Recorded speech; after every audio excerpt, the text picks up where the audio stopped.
A história começa em um deserto arenoso, onde o príncipe Arnold está se preparando para derrotar um minotauro gigantesco completamente sozinho. Mas bem naquele momento, seu mordomo chamado Sebas o interrompe para dar uma notícia séria, informando que o general Dominique está morto. Arnold imediatamente pergunta se o general foi assassinado ou não, mas Sebas admite que os detalhes em torno de sua morte ainda não estão claros. Sebas também diz que duvida que alguém sequer se dê ao trabalho de pedir uma investigação para descobrir quem pode ser o responsável pelo assassinato. Deixando esse assunto de lado por um momento, Sebas percebe que Arnold está segurando sua máscara de aventureiro na mão e pergunta por que ele a está carregando, já que não há nenhuma única pessoa por perto para vê-lo. Arnold explica que é apenas uma precaução, porque ele sabe exatamente o tipo de caos que aconteceria caso as pessoas descobrissem que o príncipe Arnold tem fingido secretamente ser um aventureiro esse tempo todo. Sebas alerta Arnold de que ele realmente deveria parar de brincar de aventureiro, já que esse é um hobby extremamente perigoso para alguém em sua posição. Mas Arnold simplesmente lembra Sebas de que ele já é amplamente conhecido em todo o reino como o príncipe insosso, principalmente porque seu irmão mais novo acabou absorvendo todo o talento natural da família. Já que é assim que as pessoas o enxergam, Arnold diz que pode muito bem fazer o que quiser. Dito isso, ele coloca sua máscara e se apresenta com seu apelido secreto, Silver, o aventureiro de rank esse. Usando sua magia antiga, ele derrota o minotauro gigante em questão de segundos. Silver então volta para a capital imperial e segue direto para a guilda dos aventureiros. Todos lá dentro ficam completamente chocados no momento em que ele joga um chifre de minotauro sobre o balcão, provando que conseguiu derrotar a criatura inteiramente sozinho. A recepcionista entrega feliz a recompensa pela caçada a Silver e diz o quanto está contente por um dos 5 aventureiros de rank esse de todo o reino está designado para aquela filial específica. Silver apenas pede à recepcionista que lhe dê prioridade máxima sempre que surgir uma tarefa difícil, e então deixa algumas moedas no balcão, para que ela e os outros aventureiros próximos possam ir tomar uma bebida rápida. Depois disso, Arnold tira a máscara, abre um portal mágico e volta direto para o Palácio Real, onde retoma suas tarefas diárias como o chamado Príncipe Insosso. Arnold então aparece em uma reunião com seu irmão gêmeo, Leonard, onde os dois discutem como o general Dominique conseguiu morrer tão de repente. Os dois têm quase certeza de que alguém o assassinou, mas nenhum deles faz ideia de quem poderia ser o responsável, e ambos concordam que iniciar uma investigação completa agora provavelmente causaria mais mal do que bem. Dada a posição perigosa em que agora se encontram, Arnold diz a Leonard que ele precisará lutar ativamente pelo trono, ou os dois poderão acabar mortos. Leonard fica um pouco hesitante com a ideia no início, mas depois que Arnold o lembra de todos os desastres que poderiam cair sobre eles caso não hajam, Leonard finalmente concorda em seguir o plano. Arnold diz a Leonard que a primeira coisa que ele precisa fazer é construir sua própria força pessoal, para que nenhum inimigo volte a ser capaz de ameaçá-los. Enquanto isso, Arnold afirma que ele próprio se concentrará em formar alianças políticas, embora admita que elas provavelmente não serão tão fortes, já que a maioria das famílias nobres poderosas já está presa a uma das 3 facções existentes. Ao ouvir o quão calmo e controlado Arnold consegue permanecer enquanto lida com problemas tão sérios, Leonard começa a pensar que Arnold talvez seja mais adequado para o papel de rei do que ele próprio. Mas Arnold insiste que sinceramente ele não é esse tipo de pessoa. Ele simplesmente quer viver o resto da vida em paz e tranquilidade ao lado de sua futura bela esposa. Além de tudo isso, ele explica que realmente precisa que Leonard se torne imperador, por seus próprios motivos. Mais tarde, Arnold tem uma conversa particular com Sebas, que pergunta por que ele não revela de uma vez para todos que na verdade é um dos 5 aventureiros de rank,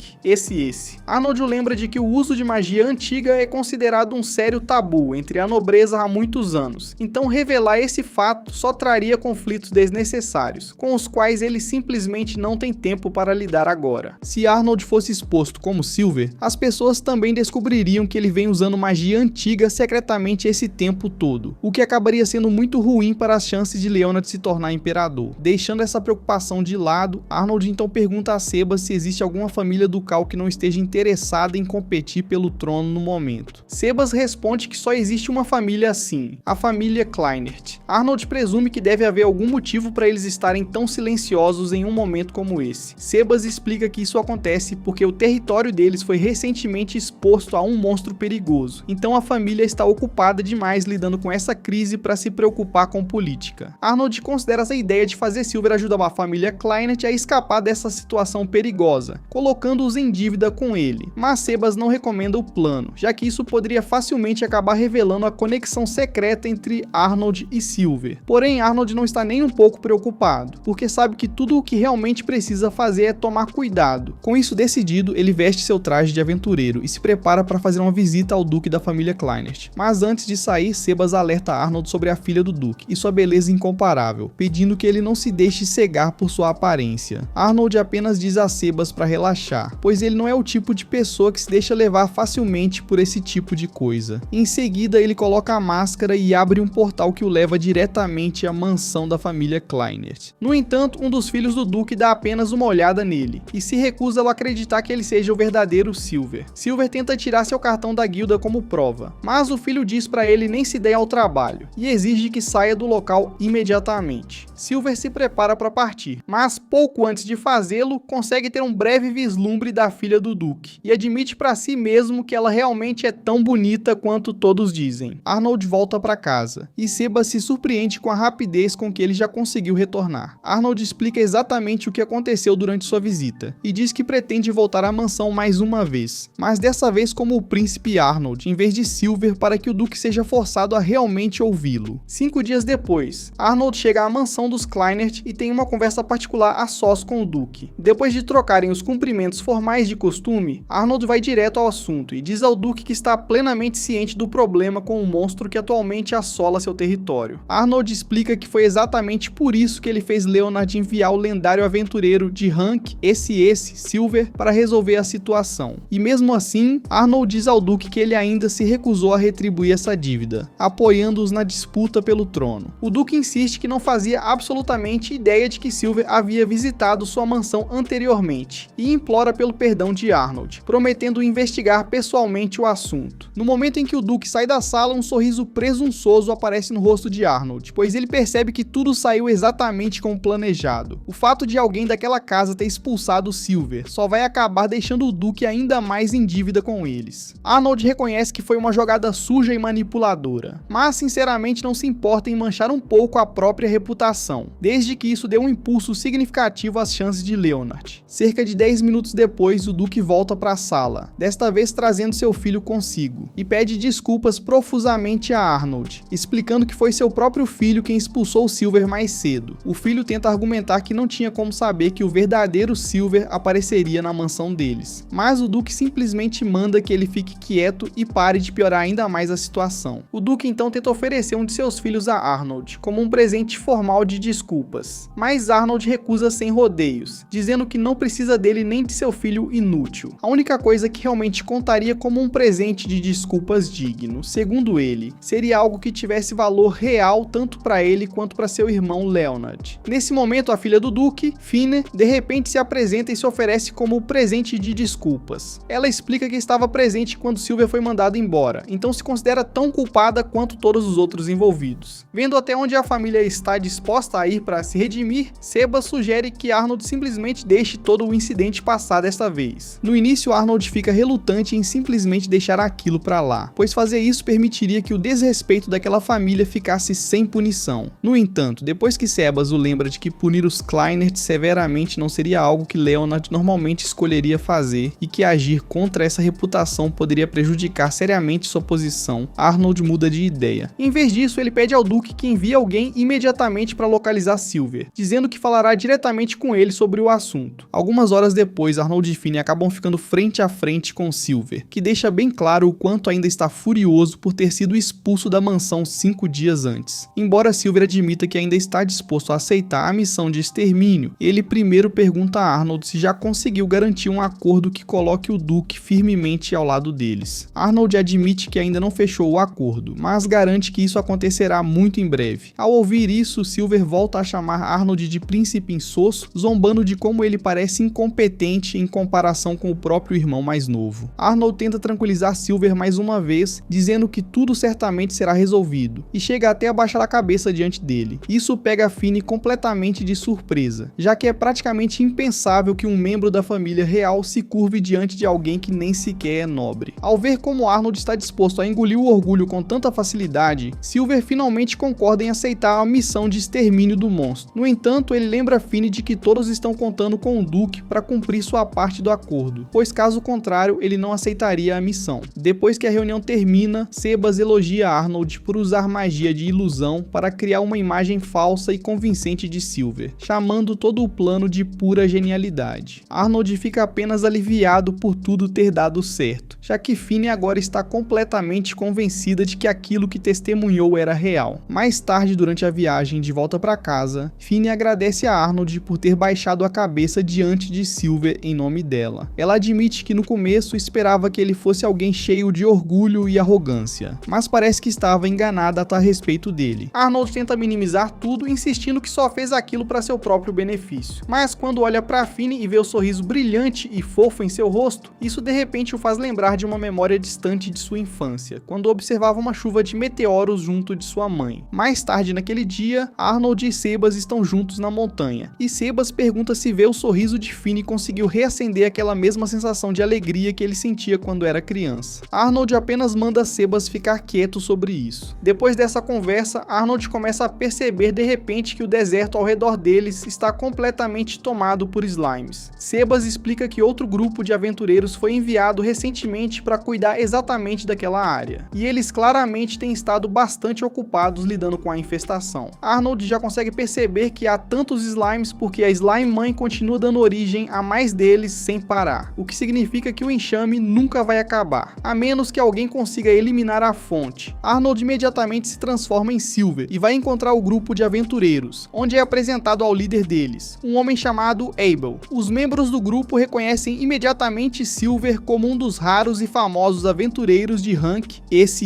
Silver pergunta se eles foram oficialmente designados para lidar com aquela situação específica, e um dos membros do grupo explica que eles simplesmente não conseguiram acertar um golpe fatal na Slime Mãe, pois claramente não possuem poder de fogo suficiente para terminar o trabalho, e é por isso que estavam recuando. Silver se oferece para assumir a missão, mas consegue perceber claramente que o grupo de Abel está hesitante, pois preferiria resolver a situação inteiramente por conta própria. No entanto, Silver os alerta de que se insistirem em seguir por esse caminho, ele simplesmente reportará o caso à Guilda dos Aventureiros, e fará com que seja listado como um pedido de emergência. Isso permitiria que ele aceitasse a missão de qualquer forma, então realmente não há motivo para tentarem impedir que ele cuide dela. Abel entende a lógica do argumento de Silver, e concorda em deixá-lo lidar pessoalmente com a Slime Mãe. Silver elogia Abel por não deixar a ganância prejudicar seu julgamento, e então vai embora para cuidar da infestação de slime sozinho. Silver começa a conjurar sua poderosa magia antiga, e consegue eliminar todos os slimes, incluindo a própria Slime Mãe, com um único golpe devastador. Abel e o restante do grupo ficam absolutamente chocados ao testemunhar a magia antiga sendo usada pessoalmente pela primeira vez. Mas antes que qualquer um deles sequer pense em perguntar algo a respeito, Silver simplesmente abre um portal e deixa a área por completo. Silver finalmente volta para casa e tira sua máscara, completamente sem perceber que Finney esteve ali o tempo todo, em choque. Isso significa que sua identidade antes secreta já não é mais um segredo. Arnold se vira para Finney e pergunta o que ela está fazendo ali. Finney explica que preparou alguns lanches por conta própria e simplesmente queria levá-los para que ele pudesse aproveitar. Ela também diz a Arnold que ele não precisa se preocupar, pois não tem a menor intenção de contar a ninguém o segredo dele sobre ser Silver, o famoso aventureiro de Rank S. Arnold ressalta que na verdade ela acabou de dizer o segredo em voz bem alta alguns instantes atrás. No entanto, ele explica que isso não é realmente um problema, pois já colocou uma barreira à prova de som ao redor do quarto. Graças a essa barreira, ninguém do lado de fora consegue ouvir nada do que eles estão dizendo, então seu segredo continua perfeitamente seguro. Arnold fica surpreso com a naturalidade com que Finney está lidando com toda aquela situação. Ele pergunta por que ela não está nem um pouco preocupada com a possibilidade de ele decidir silenciá-la à força, agora que ela conhece seu maior segredo. Finney simplesmente sorri e diz que não está preocupada nem um pouco. Ela explica que sabe que Arnold não é o tipo de pessoa que faria algo assim. Essa possibilidade nunca sequer passou pela cabeça dela, pois confia completamente nele. Ao pensar um pouco mais sobre isso, Finney finalmente entende por que Arnold passou por tantos problemas durante todo esse tempo. Ele chegou ao ponto de organizar um encontro com uma falsa imagem de Silver, e até se referiu a si mesmo como o príncipe sem graça, tudo para ajudar o príncipe Leonard. Perceber isso apenas reforça ainda mais a opinião dela sobre Arnold. Isso a convence de que ele é realmente uma pessoa bondosa e honrada, que sempre coloca os outros antes de si mesmo. Arnold diz a Finney que isso nunca tinha sido um problema antes, pois até aquele momento Sebas era a única pessoa que sabia que ele era, na verdade, Silver. Sebas sempre foi extremamente confiável e nunca deixava nenhum segredo escapar. Por isso Arnold nunca precisou se preocupar com sua identidade sendo revelada. Agora que Finney também conhece a verdade, Arnold diz seriamente para ela não contar isso a mais nenhuma alma viva. Finney concorda sem hesitar e promete sinceramente que guardará o segredo dele, não importa o que aconteça. Mais tarde, naquela mesma noite, Abel e o restante de seu grupo se encontram com o Duke para apresentar um relatório completo sobre a missão que concluíram recentemente. Depois de ouvir tudo com atenção, o Duke os elogia pelo progresso que fizeram e agradece por todo o esforço que dedicaram à missão. Ele também se desculpa, pois sabe que a tarefa se tornou muito mais difícil e problemática do que qualquer um esperava inicialmente. Assim que termina de falar, o Duke ordena que um de seus servos traga uma pequena bolsa cheia de dinheiro. Ele explica que aquele dinheiro não faz parte da recompensa que havia sido prometida. Em vez disso, trata-se apenas de uma recompensa extra para demonstrar o quanto ele é grato por tudo o que fizeram. Abel recusa educadamente a bolsa de dinheiro. Ele diz ao Duque que a recompensa originalmente prometida já é generosa o bastante, por isso não pode aceitar nada além daquilo. Ele também admite honestamente que seu grupo não foi o responsável por resolver o verdadeiro problema no final, então não acredita que mereçam qualquer recompensa adicional. Ouvir Abel falar de forma tão honesta e humilde faz Arnold sorrir discretamente, pois ele não consegue deixar de admirar o quanto Abel e seus companheiros são sinceros e diretos. Depois que Abel e seu grupo vão embora, o Duque se vira para Arnold e agradece sinceramente por tudo o que ele fez. No entanto, Arnold imediatamente diz que o Duque deveria agradecer ao príncipe Leonard, e não a ele. Ele explica que foi Leonard quem quis que o Duque conhecesse tanto Arnold quanto Silver desde o início, então o mérito deveria ser de Leonard, não dele. Ao ouvir isso, o Duque declara formalmente que sua família passará a apoiar o príncipe Leonard em sua disputa pelo trono. Arnold aceita a decisão do Duque, e os dois selam um acordo com um firme aperto de mãos. Ao pensar sobre a situação, Arnold percebe que isso significa que Leonard finalmente se estabeleceu como a quarta grande força na batalha pelo trono, ficando lado a lado com seus dois irmãos e suas duas irmãs. O Duque então ressalta que apesar desse avanço, a facção de Leonard ainda parece estar com falta de pessoal. Arnold concorda e explica que a maioria dos nobres ainda está escolhendo permanecer neutra enquanto espera para ver como a batalha pela sucessão se desenvolverá. No momento, o que Leonard mais precisa é de um grupo de nobres confiáveis, capazes de apoiá-lo sem traí-lo mais tarde. O Duque pergunta a Arnold se ele tem alguma ideia, mas antes que Arnold possa responder, o próprio Duque apresenta uma sugestão. Ele diz que Arnold deveria simplesmente levar Finney com ele. Arnold é pego completamente de surpresa pela proposta e pergunta por que ele sugeriria algo assim. O Duque explica que Finney vem insistindo que deseja retribuir a dívida que eles têm com Arnold. Arnold percebe que Finney realmente quer ajudar, e como o Duque também apoia totalmente a decisão dela, acaba concordando em permitir que ela os acompanhe. Pouco tempo depois, Arnold e Finney entram em uma carruagem e começam a viagem de volta para a capital real, enquanto o Duque e o irmão mais velho de Finney ficam do lado de fora se despedindo. Durante a viagem de volta, Finney percebe que Arnold está estranhamente quieto. Ela pergunta se alguma coisa está incomodando, pois ele parece um pouco chateado. Arnold admite que está se sentindo frustrado. Ele explica que a luta pelo trono já causou inúmeras mortes ao longo da história, e por esse motivo, não quer que Finney seja arrastada para um conflito tão perigoso. Finney entende perfeitamente o que ele quer dizer, mas diz que ainda assim escolheu acompanhá-lo porque realmente deseja ajudá-lo. Mesmo conhecendo os riscos, ela não tem a menor intenção de mudar de ideia. Depois de retornar à capital real, Arnold vai direto para o escritório de Leonard para relatar tudo o que aconteceu durante sua visita ao território do Duque. Ele explica como a reunião ocorreu e informa a Leonard que o Duque decidiu oficialmente apoiar a facção deles, principalmente por causa do envolvimento de Silver. Mesmo assim, Arnold aconselha Leonard a ainda não confiar completamente no Duque. Embora ele tenha se unido ao lado deles, ainda é cedo demais para saber se sua lealdade continuará inabalável. Assim que termina seu relatório, Arnold diz a Leonard que um dos filhos do Duque veio com ele, como se estivesse esperando o momento certo. Finney entra no quarto e se apresenta educadamente. Leonard também se apresenta e, depois de ouvi-lo falar, Finn sorri calorosamente. Ela diz a Leonard que está feliz por finalmente conhecê-lo pessoalmente, pois ele realmente é a pessoa bondosa e gentil que Arnold sempre descreveu. Leonard fica curioso ao ouvir Finn mencionar que Arnold costuma falar muito sobre ele. Querendo saber exatamente o que foi dito, Leonard pede animadamente que ela conte tudo. Finn concorda com alegria, e os dois passam algum tempo conversando enquanto ela compartilha as coisas que Arnold disse sobre ele. Depois de ouvir por um tempo, Leonard se vira para Arnold e pergunta o que ele pretende fazer com Finn, agora que ela veio para a capital real. Arnold diz que pretende fazer com que Finn os ajude como negociadora sempre que precisarem lidar com outros nobres. Ele também planeja deixá-la hospedada na mansão real por enquanto. O simples fato de um membro da família Kleinert estar morando ali já deve ser suficiente para mostrar a todos que Leonard agora possui o apoio total da casa Kleinert. Depois que esse assunto é resolvido, Arnold pergunta a Leonard se existem outros nobres que talvez estejam dispostos a se tornar aliados deles. Leonard diz que é difícil afirmar, pois quase todas as famílias influentes já se juntaram a uma das 3 facções mais poderosas. Finn parece confusa, pois não faz ideia de quem são essas 3 facções rivais. Percebendo isso, Arnold e Leonard reservam um tempo para explicar a situação política atual para ela. Eles falam sobre os membros das 3 famílias nobres mais poderosas do reino, e explicam como cada uma delas está competindo pelo trono. Arnold explica que essas 3 grandes famílias vêm expandindo constantemente sua influência para fortalecer suas reivindicações. Cada facção construiu seu apoio em torno de um pilar diferente do reino. Uma delas é apoiada principalmente por poderosos oficiais civis, outra conta com o apoio dos militares, enquanto a terceira reuniu os magos mais fortes do reino sob sua bandeira. Leonard acrescenta que muitos nobres agora estão tentando conquistar o favor de uma dessas 3 facções, pois acreditam que esse é o caminho mais seguro para garantir o próprio futuro. Leonard continua explicando que tudo isso começou cerca de 3 anos atrás, depois que o irmão mais velho deles, Wilhelm, foi morto em batalha. Se Wilhelm tivesse sobrevivido, jamais teria existido uma disputa para decidir quem herdaria o trono. Depois de ouvir isso, Arnold olha calmamente para Leonard e afirma com confiança que fará pessoalmente com que Leonard se torne o próximo rei. Nesse momento, Marie bate à porta antes de entrar no quarto com uma carta urgente para Leonard. Depois de lê-la, Leonard descobre que o Duque Seifert se juntou oficialmente à facção da princesa Zandra, enquanto o Duque Paulman declarou seu apoio ao príncipe Gordon. Ao ouvir a notícia, Arnold e Leonard percebem imediatamente o quanto estão atrás dos outros. Aqueles 2 duques controlam enormes organizações comerciais e possuem uma influência financeira gigantesca. Competir contra esse nível de riqueza não será nada fácil, e eles sabem que não conseguirão enfrentar todos esses recursos apenas com dinheiro. Depois de pensar por um momento, Arnold se levanta e diz que vai fazer uma pequena pausa. Ele explica que suas costas ainda estão doendo por causa da longa viagem de carruagem de volta à capital real e que deseja descansar um pouco antes de se preocupar com qualquer outra coisa. 2 dias depois, Finn pergunta a Arnold se ele poderia mostrar a capital real para ela. Arnold recusa imediatamente, pois sabe que andar pela cidade ao lado dela chamaria a atenção demais. Finn rapidamente garante que ninguém vai reconhecê-la, pois planeja usar um par de óculos como disfarce. Arnold não fica nem um pouco convencido, e diz que usar apenas óculos está longe de ser suficiente para esconder a identidade dela. Ele afirma que ela precisará se esforçar muito mais no disfarce se quiser evitar ser reconhecida. Em resposta, Finn tira uma jaqueta azul com capuz e a veste. Ao ver o capuz cobrindo boa parte de sua aparência, Arnold admite que o disfarce é realmente muito melhor do que ele esperava. Percebendo que aquilo deve ser suficiente para impedir que ela chame atenção, ele finalmente cede e concorda em levá-la para conhecer a capital real. Pouco tempo depois, os dois seguem para a cidade, e Arnold começa a mostrar a capital real para Finn. Enquanto caminham pelas ruas movimentadas, Finn fica surpresa com o quanto Arnold conhece a cidade. Quando ela o chama pelo nome, Arnold rapidamente diz para chamá-lo de Arn, pois usar seu nome verdadeiro poderia chamar atenção. Finn concorda alegremente, pois gosta do apelido. Depois de caminharem por algum tempo, eles param para almoçar. Finn dá uma mordida em seu sanduíche de queijo e diz que é uma das coisas mais deliciosas que já comeu. Arnold explica que ele é feito com queijo de cabra, o que lhe dá aquele sabor intenso. Depois disso, eles percebem um grupo de crianças brincando por perto. Observá-las faz Arnold se lembrar de sua infância. Ele conta a Finn que costumava escapar do palácio apenas para brincar com outras crianças e aproveitar uma vida normal. Finn admite que sente inveja dele, pois teve pouquíssimos amigos enquanto crescia. Arnold diz que de agora em diante deve ser mais fácil para ela fazer amizades, mas que só deve confiar em pessoas que tenham provado merecer sua confiança. O momento tranquilo deles é interrompido quando uma criança acidentalmente joga um balão de água que encharca a parte de cima da roupa de Finney. Arnold imediatamente a leva até uma loja de roupas próxima para que ela possa se trocar. Como Finney não consegue decidir o que vestir, Arnold escolhe um vestido para ela. Quando ela sai usando a roupa, Arnold cora um pouco, e até mesmo a dona da loja diz que o vestido combina perfeitamente com ela. Quando chega a hora de pagar, Arnold diz que Sebas passará por ali mais tarde para acertar a conta. A dona da loja ri e diz para os dois aproveitarem o restante do encontro. Arnold e Finney negam rapidamente, mas a mulher apenas sorri. Os dois continuam explorando a cidade até o pôr do sol. Quando estão se preparando para ir embora, uma última barraca de rua chama a atenção de Finney. Enquanto ela está distraída, Guido, o filho mais velho do Duque Holswirth, se aproxima de Arnold e começa a zombar dele, chamando-o de príncipe sem graça. Ele chega até mesmo a atingir a perna ferida de Arnold, com sua bengala para humilhá-lo. Finney corre imediatamente até eles e exige saber por que Guido está tratando Arnold daquela maneira. Quando ela abaixa o capuz, Guido reconhece imediatamente quem ela é. Finney rapidamente mente, afirmando que Arnold é na verdade o príncipe Leonard disfarçado de seu irmão, para descobrir como as pessoas o tratam. Arnold entra imediatamente na mentira, arrumando o penteado e se interpretando Leonard perfeitamente. Acreditando ter ofendido o príncipe Leonard, Guido rapidamente vai embora com seu grupo. Quando os dois ficam sozinhos novamente, Arnold explica que apesar de Finney ter tentado ajudá-lo, Guido provavelmente guardará rancor dela. Além disso, agora ele acredita que Leonard às vezes se disfarça de Arnold, o que pode dificultar ainda mais suas atividades secretas. Mesmo assim, Arnold agradece a Finney, pois sabe que ela agiu por causa dele. Alguns dias depois, Arnold e Leonard recebem uma convocação inesperada para participar de uma reunião formal com seu pai, o rei. Como algo assim nunca aconteceu antes, Arnold tem certeza de que o anúncio do rei não trará nenhuma boa notícia. A reunião começa com todos os príncipes e princesas imperiais reunidos dentro do palácio, incluindo Arnold e Leonard. Como todos foram convocados com tão pouca antecedência, o clima está tenso enquanto aguardam o imperador explicar por que foram chamados. Depois de agradecer a todos por terem vindo tão rapidamente, o imperador está prestes a começar quando Gordon fala de forma impaciente. Ele pergunta por que foram convocados e diz abertamente que se a reunião for sobre entrar em guerra, ele aceitaria a oportunidade com prazer. Gordon claramente parece animado com a ideia de lutar no campo de batalha. Ao ouvir isso, Zandra imediatamente chama Gordon de cabeça de músculos. Ela aponta que ele sempre parece pensar em guerra antes de qualquer outra coisa. Gordon não nega nem um pouco. Em vez disso, ele diz com orgulho que existe uma grande honra em lutar pelo Império, e até mesmo morrer no campo de batalha, caso seja necessário. Para ele, não existe maneira melhor de provar sua lealdade. Antes que a discussão possa continuar, o imperador finalmente fala. Ele anuncia que decidiu trazer de volta uma antiga tradição imperial conhecida como o Festival de Caça dos Cavaleiros. O festival não apenas retornará, como todos os príncipes e princesas imperiais competirão uns contra os outros durante o evento. O anúncio surpreende imediatamente todos na sala. Gordon e Zandra trocam olhares confusos, pois nenhum dos dois entende completamente do que o imperador está falando. No entanto, Eric reconhece o nome na mesma hora. Ele se lembra de ter lido sobre o festival e percebe que o imperador está se referindo à antiga competição em que os guardas imperiais caçavam monstros poderosos. O vencedor era determinado por quem capturasse ou derrotasse o maior e mais raro monstro durante o evento. O chanceler imperial, Franz, confirma a explicação de Eric. Ele conta a todos que o Festival de Caça dos Cavaleiros já foi uma das maiores tradições do Império. No entanto, por vários motivos, ele foi desaparecendo lentamente ao longo dos anos e acabou deixando de ser realizado por completo. Agora, o imperador decidiu que chegou a hora de reviver o festival e transformá-lo novamente em um evento oficial. Franz também tranquiliza todos, dizendo que não haverá nenhum problema com a Guilda dos Aventureiros. Como muitos dos monstros mais poderosos normalmente ficam sob a autoridade da guilda, alguns dos príncipes provavelmente estavam se perguntando se poderia haver algum conflito. Franz explica que essas preocupações já foram resolvidas, pois a Guilda dos Aventureiros concordou oficialmente em apoiar o evento, permitindo que a competição aconteça sem nenhum problema. Depois de ouvir tudo isso, Gordon imediatamente fica interessado. Uma competição envolvendo a caça de monstros poderosos parece perfeita para ele. Sem perder tempo, ele pergunta ao imperador o que o vencedor do festival receberá. Gordon imediatamente sugere que o vencedor deveria receber o título de príncipe herdeiro. No entanto, o imperador diz que essa recompensa é valiosa demais. Em vez disso, ele anuncia que o vencedor receberá o título de embaixador extraordinário. Todos ficam chocados com o anúncio, pois sabem o quanto esse título é valioso e respeitado. Depois da reunião, Leonard Leonard diz a Arnold que ele seria a pessoa perfeita para ocupar o cargo de embaixador extraordinário. No entanto, Arnold não acredita ser capaz de construir e manter boas relações com outras nações, então diz que Leonard seria, na verdade, a melhor escolha. Leonard sabe que Arnold está certo, mas a ideia de ter que competir contra a própria família ainda não parece correta para ele. Mesmo assim, Leonard entende que vencer essa competição é extremamente importante para seus planos futuros, então decide participar. No entanto, ele também diz que precisará da ajuda de Arnold e Finn, caso queira ter alguma chance de vencer. Depois de voltar para casa, Arnold explica toda a situação para Sebas e Finn. Finn diz que essa é uma grande oportunidade para Leonard, e Arnold concorda. No entanto, ele também aponta que isso pode acabar se tornando um enorme problema para eles. Caso alguém como Zandra ou Eric conquiste o título, essa pessoa ganhará uma vantagem gigantesca e poderá facilmente tirar Leonard da disputa pelo trono. Arnold e Sebas passam algum tempo tentando pensar em uma solução. Enquanto discutem diferentes ideias, Finn de repente diz que tem uma própria. Ela fala para Arnold que tudo o que ele precisa fazer é conquistar o primeiro lugar na competição. No entanto, Arnold e Sebas imediatamente dizem que essa é uma ideia terrível. Arnold ainda precisa continuar fingindo que é fraco e incapaz. Caso comece repentinamente a mostrar suas verdadeiras habilidades, todos ficarão desconfiados, pois isso pareceria completamente fora de seu comportamento habitual. Arnold admite que a ideia dela tem a maior chance de sucesso, mas lembra que isso também revelaria o maior trunfo deles. Assim que esse segredo fosse exposto, Leonard perderia a vantagem que eles vinham protegendo, tornando muito mais difícil para ele herdar o trono. Sebas então começa a pensar no que os outros príncipes e princesas poderiam fazer antes do início da competição. Ele diz que eles poderiam atrair monstros raros para a área de caça com antecedência, para aumentar suas chances de vencer. Ao ouvir isso, Arnold percebe que eles poderiam fazer algo semelhante, conduzindo os monstros em direção à região leste, enquanto ele estivesse disfarçado de Silver. No entanto, Finn imediatamente diz que essa é uma ideia terrível. Arnold concorda na mesma hora, pois sabe que isso só traria desgraça para as pessoas inocentes que vivem na região leste. Arnold então diz que admira o fato de Finn sempre escolher fazer a coisa certa, mesmo quando fazer a coisa errada a beneficiaria. No entanto, Finn entende completamente errado o que ele quis dizer, e acha que Arnold está confessando seu amor por ela. Radiante com o que acredita ter ouvido, ela sai correndo alegremente para trazer outra xícara de chá para ele. Depois que Finn deixa a sala, Sebas conta a Arnold que a Guilda dos Aventureiros está tentando entrar em contato com Silver há bastante tempo. No dia seguinte, Arnold coloca seu disfarce de Silver e vai até a guilda. Assim que chega, a recepcionista informa sobre uma recompensa de rank A, que foi oferecida por um Cérbero mutante. Vários outros grupos de aventureiros de rank A já foram derrotados, então a guilda está contando com Silver, pois ele é o único aventureiro de rank S disponível. Silver parte imediatamente para enfrentar o Cérbero mutante. Querendo terminar a luta rapidamente, ele dispara uma poderosa rajada de energia contra o monstro. No entanto, o Cérbero é muito mais resistente do que ele esperava e sobrevive ao ataque. Percebendo que não pode continuar se contendo, Silver salta bem alto e ativa sua habilidade Ascensão de Energia, derrotando o monstro com um único golpe. Depois da batalha, Silver se aproxima para coletar o núcleo do monstro. Nesse momento, Elna, a comandante do 3º regimento, chega a cavalo e pergunta se foi ele quem derrotou o Cérbero mutante. Silver confirma que sim, e em seguida pergunta sarcasticamente se ela é cega demais para perceber. O comentário claramente ofende Elna. Tentando se vingar, Elna começa a procurar qualquer desculpa para acusar Silver de desrespeitar sua família nobre. No entanto, Silver vira a situação contra ela e a lembra de que na verdade é ela quem está desrespeitando a Guilda dos Aventureiros. Ele aponta que o único motivo de ela ter ido até lá foi porque pretendia derrotar o Cérbero pessoalmente, caso a guilda ainda não tivesse resolvido o problema. Percebendo que Silver tem razão, o vice-comandante de Elna rapidamente a aconselha a recuar. Ele explica que se a guilda aceitou oficialmente a missão primeiro, então seriam eles que estariam errados ao interferir. Ele também lembra Elna de que precisam retornar à capital o mais rápido possível. Antes de partir, fica óbvio que Elna desenvolveu um rancor pessoal contra Silver. Depois que ela vai embora a cavalo, Silver admite que insultá-la foi bastante satisfatório. Mesmo assim, ele percebe que provavelmente não foi a decisão mais inteligente transformar alguém como ela em sua inimiga. Alguns dias depois, Arnold e Sebas Sebas aguardam a nova pessoa que o rei está enviando para fortalecer suas forças. Arnold espera silenciosamente que não seja Elna. No entanto, Sebas o lembra de que Elna é uma das cavaleiras mais talentosas e promissoras do reino, então eles dificilmente poderiam pedir alguém mais capacitado. Arnold concorda que ela é extremamente habilidosa, mas admite que simplesmente não consegue suportá-la. O principal motivo é que ela costumava maltratá-lo quando eram crianças, e ele ainda não se esqueceu disso. Arnold fica completamente chocado quando Elna aparece de repente em seu escritório. Ela o informa de que o regimento designado para apoiá-lo na próxima competição não é outro senão o dela. No instante em que ouve isso, Arnold se recusa imediatamente. A última pessoa que ele quer ao seu lado é Elna. No entanto, Elna não tem nenhuma intenção de ir embora. Ela declara com confiança que fará com que ele vença a competição e provará que todos estavam errados ao chamá-lo de príncipe insípido. Infelizmente para ela, isso é exatamente o oposto do que Arnold deseja. Todo o plano dele depende de continuar passando despercebido e fingindo ser um príncipe fraco e inútil. Caso ele comece repentinamente a receber elogios, toda a atenção ficará voltada para ele, que é exatamente o que vem tentando evitar desde o início. Ignorando todas as reclamações de Arnold, Elna não perde tempo e começa imediatamente. Ela o arrasta para fora e o submete a uma série de exercícios brutais, recusando-se a deixá-lo descansar, não importa o quanto ele esteja cansado. Na manhã seguinte, as costas dele estão completamente doloridas, e cada parte de seu corpo dói. Enquanto Finn massageia suas costas delicadamente, Arnold faz uma careta de dor e pede que ela tenha um pouco mais de cuidado, pois tudo está doendo. Finn não consegue evitar ficar confusa. Como Arnold é secretamente o lendário aventureiro de Hank, esse conhecido como Silver, ela esperava que ele passasse pelo treinamento de Elna sem nenhuma dificuldade. No entanto, Sebas explica que a força de Arnold não vem de seu corpo. Na verdade, quando se trata de capacidade física, ele é ainda mais fraco do que uma pessoa comum. Quase todo o seu poder vem de seu domínio sobre a magia ancestral. Sem essa magia, Arnold não passaria de um homem comum e fraco durante uma luta. Ao ouvir isso, Arnold percebe que talvez realmente exista uma vantagem em ser treinado por Elna. Como ela já é conhecida como a cavaleira mais forte do reino, caso ele vença a competição, todos simplesmente presumirão que isso aconteceu por causa do treinamento de Elna, e não por causa das próprias habilidades dele. Finn rapidamente entende o que Arnold está pensando. Se todos derem o crédito a Elna, Arnold poderá lutar usando toda a sua força durante a competição, sem revelar sua identidade secreta. Ao perceber isso, Arnold finalmente fica confiante de que eles realmente têm uma chance de vencer. Mesmo assim, Arnold ainda acredita que Leonard seria um embaixador extraordinário muito melhor do que ele jamais poderia ser. Sebas, no entanto, consegue enxergar facilmente através da desculpa de Arnold. Ele aponta que Arnold não está pensando apenas no futuro de Leonard, mas também está tentando evitar todas as responsabilidades que acompanham uma posição tão importante. Pouco tempo depois, Elna retorna carregando um remédio para os ferimentos de Arnold. No entanto, Arnold diz que não precisa, pois Finn já terminou de tratá-lo. Como é a primeira vez que as duas mulheres se encontram, Elna e Finn se apresentam educadamente e trocam cumprimentos de maneira cordial. Porém, as apresentações não duram muito, pois Elna imediatamente agarra Arnold novamente e o arrasta para fora para mais uma rodada de treinamento. Essa sessão é ainda mais difícil do que a anterior, e Arnold sofre muito mais do que antes. Depois de finalmente conseguir voltar para dentro, Arnold caminha lentamente pela mansão, parecendo estar prestes a desmaiar. No entanto, em vez de ir diretamente para a cama, ele ativa silenciosamente sua magia ancestral. Uma passagem oculta se abre de repente, revelando um caminho secreto que leva até uma biblioteca subterrânea, localizada nas profundezas da propriedade. Lá dentro está seu avô, que continua ocupado estudando magia ancestral. As pesquisas do velho sobre magia ancestral acabaram levando-o a um destino terrível. Durante seus estudos, ele acabou sendo possuído por um demônio poderoso, e como resultado, sua alma ficou presa dentro de um livro. No entanto, apesar de tudo o que aconteceu com ele, nunca deixou de estudar magia. Mesmo com a alma aprisionada, continuou pesquisando e aprendendo tudo o que podia sobre magia ancestral. O demônio que assumiu o corpo do velho era capaz de usar magia ancestral. Por causa disso, a atual família real acabou decidindo que esse tipo de magia era perigoso demais para ser permitido. Seu uso foi completamente proibido, e esse é o principal motivo pelo qual Arnold agora precisa manter em segredo seu próprio conhecimento sobre magia ancestral. No entanto, o avô de Arnold diz para ele não enxergar sua situação de uma forma tão negativa. Ele explica que se não tivesse ficado preso dentro do livro, provavelmente nunca teria tido a oportunidade de estudar magia ancestral tão profundamente. De uma forma estranha, seu aprisionamento permitiu que ele descobrisse conhecimentos que talvez nunca tivesse conseguido obter de outra maneira. magia. Depois de conversarem sobre magia ancestral, Arnold muda de assunto e menciona as chances de Leonard se tornar o próximo herdeiro do trono. Arnold quer saber o que seu avô pensa sobre a situação atual de Leonard e se possui algum conselho que possa ajudá-lo durante a disputa. No entanto, seu avô não parece muito preocupado com isso. Ele simplesmente diz a Arnold para não pensar demais, pois o trono será naturalmente atraído pela pessoa que for realmente capaz de governar o reino. Na opinião dele, aquele que possuir a maior competência acabará chegando ao topo. Mesmo assim, o avô de Arnold avisa que Leonard precisa continuar sendo extremamente cuidadoso. Ele explica que os próprios irmãos e irmãs de Leonard podem tentar assassiná-lo, caso acreditem que eliminá-lo da disputa os deixaria mais próximos do trono. Em seguida, ele compara a situação de Leonard ao que aconteceu com seu irmão mais velho, Wilhelm. Arnold discorda imediatamente dessa ideia. Ele explica que Wilhelm não foi assassinado e, na verdade, morreu enquanto lutava no campo de batalha. Porém, seu avô não acredita que essa explicação faça muito sentido. Ele ressalta que Wilhelm era um dos principais candidatos a herdar o trono. Por causa de sua posição, o imperador jamais o colocaria voluntariamente em uma situação na qual pudesse ser morto com facilidade no campo de batalha. Isso faz o avô de Arnold suspeitar do que realmente aconteceu. Sua teoria é que o próprio imperador pode ter se envolvido no assassinato de Wilhelm. O fato de o incidente ter sido encoberto de forma tão perfeita o faz acreditar que alguém com uma quantidade enorme de poder deve ter estado por trás de tudo. Arnold acaba decidindo deixar o assunto de lado e faz outra pergunta ao avô. Ele quer saber se existe algum tipo de magia capaz de controlar monstros. Arnold pergunta isso porque percebeu que monstros estão aparecendo ao redor da capital com muito mais frequência do que o normal. Isso o faz se perguntar se alguém poderia estar controlando-os secretamente e enviando-os para aquela região. Seu avô confirma que realmente existe magia capaz de controlar monstros. No entanto, ele diz que há um grande problema na teoria de Arnold. Embora seja possível controlar alguns monstros, não existe nenhuma magia conhecida capaz de controlar uma quantidade tão enorme deles ao mesmo tempo. Porém, o avô de Arnold revela de repente que existe, na verdade, um dispositivo mágico capaz de controlar monstros. Ele mostra a Arnold um estranho objeto conhecido como Hamelin. À primeira vista, o dispositivo parece inofensivo, mas possui uma habilidade muito poderosa. Quando alguém sopra nele, o Hamelin libera ondas sonoras especiais capazes de influenciar os monstros próximos e colocá-los sob o controle do usuário. Depois de ver o dispositivo, Arnold percebe imediatamente o que pode estar acontecendo ao redor da capital. Ele acredita que alguém pode estar usando um Hamelin para atrair monstros para a região. Isso faz Arnold pensar no próximo Festival dos Cavaleiros e em sua famosa competição de caça. O Festival de Caça dos Cavaleiros está prestes a começar, e a recompensa deste ano é extremamente importante. O vencedor receberá o prestigioso título de Embaixador Extraordinário. Por causa do enorme valor desse cargo, Arnold sabe que ele e Leonard não podem se dar ao luxo de perder essa competição. Caso queiram que Leonard tenha uma chance real de herdar o trono, não terão outra escolha a não ser vencer. No entanto, Arnold agora precisa lidar com um problema muito maior. Se alguém estiver usando um Hamelin para controlar e atrair monstros, então ele precisará descobrir como impedi-lo antes do início do festival. Ele pergunta ao avô o que seria necessário para impedir que o Hamelin afetasse os monstros. Seu avô explica que a única forma de detê-lo é destruindo o próprio dispositivo. Enquanto o Hamelin permanecer intacto, continuará liberando ondas sonoras capazes de influenciar os monstros e atraí-los para a região. Isso faz Arnold pensar em algo estranho. Ele e seu avô se lembram de que os monstros já haviam começado a aparecer ao redor da capital muito antes de o Festival dos Cavaleiros sequer ser anunciado. Isso significa que o surgimento repentino dos monstros não poderia ter sido provocado apenas pelo festival. Arnold percebe que alguém devia estar planejando algo envolvendo aqueles monstros muito antes de qualquer pessoa saber sobre a competição. O imperador em particular pode ter algum outro motivo para atrair tantos monstros até a capital. O festival talvez seja apenas uma desculpa conveniente para qualquer plano que ele tenha em mente. Com todos esses pensamentos passando por sua cabeça, Arnold acaba se despedindo do avô e começa a voltar pelos corredores. No entanto, enquanto caminha, Arnold sente de repente algo estranho. Ele percebe que alguém o está seguindo em segredo. Em vez de continuar andando, Arnold para no meio do corredor. Ele se vira e manda calmamente que a pessoa escondida atrás dele saia e revele sua identidade. Por fim, um mercenário sai das sombras. Ele imediatamente puxa uma faca, deixando claras suas intenções. Porém, o homem logo explica que não pretende matar Arnold. Seu objetivo é muito mais simples. Ele foi contratado para garantir que Arnold não participe do próximo Festival dos Cavaleiros. O homem parece confiante de que impedir um príncipe supostamente fraco como Arnold não deve ser difícil. Afinal, todos conhecem Arnold como o príncipe insípido, alguém que supostamente não possui quase nenhum talento ou habilidade. No entanto, no instante em que o mercenário tenta agir, Arnold o pega completamente de surpresa. Sem sequer demonstrar esforço, Arnold ativa sua magia e cria uma poderosa barreira ao redor do mercenário. A barreira o prende imediatamente no lugar, impedindo-o de se mover ou escapar. O homem fica completamente atordoado. Ele jamais esperava que Arnold possuísse tamanho poder. Nesse momento, o bandido percebe que o homem chamado por todos de príncipe insípido talvez não seja tão insípido quanto imaginam. Ao perceber que Arnold o havia capturado, o bandido de repente chama seus companheiros e ordena que ataquem. No entanto, antes que possam fazer qualquer coisa, Sebas entra tranquilamente no cômodo. Ele informa a Arnold que não há motivo para se preocupar, pois já cuidou dos outros bandidos. Com o restante do grupo derrotado, Arnold volta sua atenção para o mercenário à sua frente. Ele decide usar um feitiço de tortura mental, forçando o homem a revelar a verdade sobre quem o enviou. Sob os efeitos da magia, o mercenário finalmente confessa que foi Zandra quem o contratou para impedir Arnold de participar do Festival dos Cavaleiros. Arnold não fica nada satisfeito ao descobrir que Zandra estava por trás do ataque. O fato de ela estar disposta a mandar assassiná-lo faz com que ele perceba claramente o quanto ela é perigosa. No entanto, o momento do ataque também faz Arnold questionar se Zandra é realmente a responsável pelos misteriosos ataques de monstros que estão acontecendo ao redor da capital. Afinal, se Zandra acabou de tentar matá-lo, parece pouco provável que ela também esteja controlando secretamente os monstros. Arnold começa a pensar que outra pessoa deve estar por trás dos estranhos acontecimentos. Com base em tudo o que descobriu até agora, ele acredita que o verdadeiro culpado pode ser Gordon ou Eric. Com isso em mente, Arnold se afasta e manda Sebas levar o assassino capturado para algum lugar seguro e mantê-lo preso. No entanto, quando Arnold está prestes a sair, Sebas informa que o local do próximo Festival dos Cavaleiros finalmente foi anunciado. O evento deste ano será realizado em Kiel, uma região localizada na parte leste do Império. A notícia significa que Arnold e os outros agora sabem exatamente para onde precisarão ir para participar da competição. Faltando apenas um dia para o festival, os cidadãos de Kiel já estão extremamente empolgados. A cidade inteira está cheia de pessoas ansiosas pelo evento, e todos mal podem esperar pela chegada do dia seguinte. Enquanto isso, Arnold decide dar um presente especial a Fini antes do início do festival. Ele entrega a ela um par de óculos mágicos que ajudará a esconder sua verdadeira identidade. Com os óculos, as outras pessoas não conseguirão reconhecê-la com facilidade, permitindo que ela circule pela cidade, sem atrair atenção indesejada. Mais tarde, Arnold e Fini passam algum tempo explorando a cidade juntos. No entanto, eles acabam visitando praticamente todas as confeitarias que encontram e experimentando vários tipos diferentes de bolo. Por fim, os dois ficam sentados com o estômago completamente cheio. Fini, porém, não parece nada satisfeita com isso. Mesmo já estando cheia, ela ainda quer visitar mais confeitarias e provar ainda mais sobremesas. Arnold ressalta que não existe a menor possibilidade de ela continuar comendo naquele estado. Em vez disso, sugere que deem uma volta pela cidade, para que ela se movimente e com sorte recupere o apetite. Porém, enquanto caminham, Arnold e Fini avistam de repente alguém conhecido. É Leonard. Arnold se lembra de que Leonard está em Kiel a serviço dos cavaleiros. Quando Leonard se aproxima, os cidadãos ao redor começam imediatamente a comparar os dois irmãos. Infelizmente para Arnold, as comparações não são nada elogiosas. Os moradores começam a comentar que Leonard é muito mais bonito e parece muito mais forte do que Arnold. Ele não dá muita atenção aos comentários e simplesmente pergunta a Leonard o que ele está fazendo na cidade. Leonard explica que vários roubos vêm acontecendo por toda a cidade recentemente. Por causa disso, ele foi enviado até lá para investigar a situação e descobrir quem é o responsável. Como falta apenas um dia para o Festival dos Cavaleiros, Arnold percebe que talvez haja muito mais acontecendo em Kiel do que apenas a competição que está por vir. Enquanto Arnold e Leonard continuam conversando, um grupo de roedores brancos de repente sobe por dentro dos vestidos das garotas, deixando-as um pouco agitadas. Quando a confusão finalmente acaba, Leonard os identifica como Blitz. Arnold então explica que aqueles não eram ratos comuns e que o responsável pelos roubos estava usando as criaturas como ferramentas para furtar objetos. Fini percebe imediatamente que ele está certo quando toca o cabelo e nota que o caro prendedor dado pelo imperador investigador desapareceu. Leonard parte com Marie, prometendo ajudar a encontrar o objeto perdido, enquanto Finney pede desculpas a Arnold por envolvê-lo naquela confusão. Arnold diz para ela não se preocupar e admite que, na verdade, se sente menos tenso perto dela do que costuma se sentir perto da maioria das pessoas. Os dois entram em um beco para começar a busca, embora Arnold esteja menos interessado em encontrar os ratos e mais concentrado em descobrir quem está dando as ordens a eles. O que ele não consegue entender é como os Bletts estão sendo orientados a levar os objetos roubados de volta para um local específico. Ele procura pela área até encontrar uma Phonostone, uma pedra mágica capaz de armazenar e reproduzir sons em intervalos definidos. E então tudo começa a fazer sentido. Os responsáveis estavam usando as pedras como sinais para guiar os Bletts de volta ao esconderijo. Depois de entender isso, Arnold e Finney começam a localizar cada pedra, uma por uma. O rastro os conduz continuamente para o oeste, até que um dos Bletts aparece bem na frente deles. Os dois o seguem em silêncio até ele escalar uma cerca e desaparecer do outro lado. Aquele era o esconderijo. Arnold se disfarça de Leonard e avisa um grupo de cavaleiros que estava por perto, o que convenientemente dá a Leonard mais uma oportunidade de parecer bem diante das pessoas. Pouco depois, os ladrões são presos, e Arnold entra discretamente na cabana ainda disfarçado de Leonard, para recuperar o acessório de cabelo de Finney. Os cavaleiros no interior imediatamente o impedem de avançar, explicando que nenhum dos objetos roubados pode ser tocado até a chegada dos investigadores. Porém, no instante em que Finney retira os óculos, eles a reconhecem e se afastam sem dizer mais nada, permitindo que Arnold coloque o acessório de volta no lugar. Ao sair, Arnold se aproxima dos cavaleiros e sugere, no tom mais razoável que consegue, que seria do interesse de todos manter aquela visita em segredo. Caso descobrissem que o objeto havia desaparecido em primeiro lugar, as consequências cairiam diretamente sobre eles. Os cavaleiros concordam sem muita resistência, e Arnold sela o acordo entregando uma bolsa de dinheiro para que comprem bebidas. Os dois seguem de volta para casa, e depois de algum tempo Finney para, e diz a Arnold que sente um orgulho genuíno por tudo o que ele está conquistando. Apesar de todos o considerarem o príncipe insípido, ela afirma que sabe exatamente o quanto ele é capaz. Isso pega Arnold um pouco de surpresa, e antes que qualquer um dos dois consiga dizer muito mais, ambos avistam Elna do outro lado da rua, espancando com entusiasmo alguns cidadãos que aparentemente estavam brigando na praça da cidade. Arnold olha para a situação por um instante, decide que não quer se envolver de forma alguma, e conduz Finney discretamente na direção oposta, sugerindo que visitem as lojas que não tiveram tempo de conhecer antes. Quando a noite finalmente chega, Finney está completamente satisfeita e com o estômago mais do que cheio. Esse foi o final do quarto episódio. Assista ao próximo vídeo na tela. Inscreva-se no canal e ative o sininho para não perder o próximo capítulo.